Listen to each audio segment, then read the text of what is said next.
Russian air defense crews in occupied Crimea anticipate large-scale strikes between the 24th to the 26th of February, when Ukraine will mark the 3rd anniversary of the start of Russia's all-out war, and are taking every possible measure to avoid duty, the Atesh partisan movement reports. Atesh, formed in September 2022 following Russia's full-scale invasion of Ukraine, claimed to have developed a network of agents within the Russian military. They have also established training courses to instruct Russian soldiers on how to damage their own equipment. According to the partisans, conflicts have arisen among personnel over leave requests, while some soldiers are feigning illness to secure hospital stays, fearing Ukrainian strikes.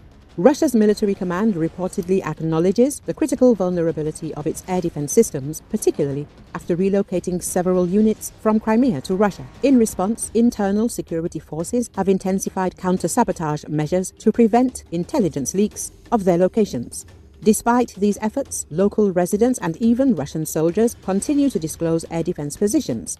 Atesh suggests that the number of installations in Crimea will likely dwindle further in the near future. Earlier, the partisans reported that Russia was moving electronic warfare systems 900 kilometers from St. Petersburg to its border with Ukraine to defend against increasing Ukrainian drone strikes. The Russian army appears compelled to redeploy these complexes to counter Ukrainian drones targeting Russian oil refineries, ammunition depots, and other critical military logistics installations at an increasing rate.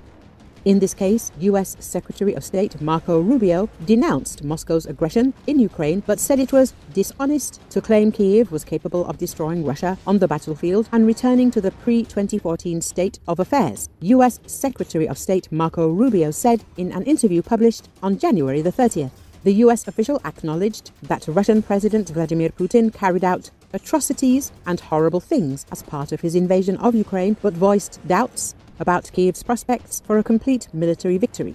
But what the dishonesty that has existed is that we somehow led people to believe that Ukraine would be able not just to defeat Russia, but to destroy Putin, push him all the way back to what the world looked like in 2012 or 2014 before the Russians took Crimea, Rubio said on the Megyn Kelly show.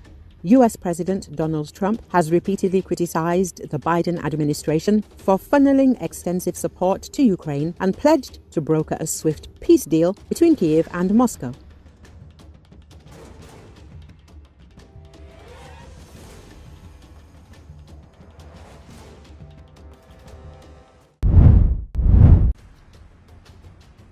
Days before the 3rd anniversary of Russia's full-scale invasion, Ukrainians are as somber and tense as they were right before Moscow launched the war. Ukraine's stunning new threat comes from its once staunchest ally, the United States, whose support appears to be fading as President Donald Trump parrots the propaganda of Russian President Vladimir Putin while pledging to stop the fighting between the two countries. After their initial shock at Trump's false claims this week that Ukraine is led by a dictator who started the war with Russia, the Ukrainian people are rallying around a defiant President, Volodymyr Zelensky. Yes, he's not a perfect president, but he's not a dictator, said Katarina Karaush, a 25-year-old tech worker from Kiev who is like many Ukrainians. It feels like the whole world is against us, Karaush said. We may have different opinions about Zelensky, but only Ukrainian citizens have the right to judge his support, said Yaroslav Zelezniak, a lawmaker from the opposition party Holos, and to publicly criticize him too, because in the end, he is our elected leader. We have a president whom we support. During war, we are united, said Larisia, a 52-year-old resident from the northeastern city of Kharkiv, who refused to give her last name due to security concerns. The political rift with the US comes as Ukrainian forces, outnumbered and outgunned, increasingly struggle to hold back Russia's slow but steady advances. Speaking from the front lines, some Ukrainian soldiers said they were not panicking yet and not ready to give up the fight.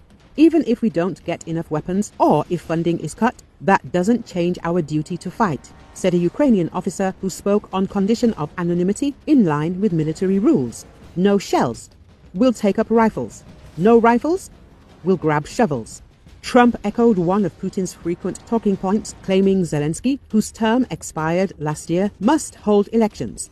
Elections are not needed right now because they should only take place when we understand the framework of a peace agreement with Russia, said Volodymyr Ariev, a lawmaker from the opposition European Solidarity Party. Holding elections now would only benefit the Kremlin, further dividing Ukrainians and installing a new president who could sign a deal favorable to Moscow. An advisor to Zelensky, Mikhailo Podolyak, gave an additional reason for holding off any election until there is peace. Russia might seek to interfere in an electoral process that would already face significant challenges. Holding elections before a peace agreement with security guarantees is signed would be devastating for Ukraine, said Valery Pekar, a professor at Kyiv Mohyla Business School. The US and Russia are now united in promoting the idea of elections first, then peace, which is the quickest and cheapest way to bring Ukraine down.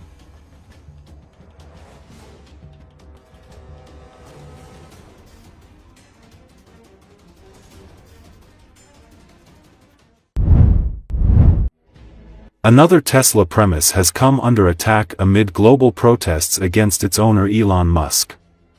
The recent attack occurred in U.S. state Oregon, where a Tesla store was subjected to an arson and gunshot attacks.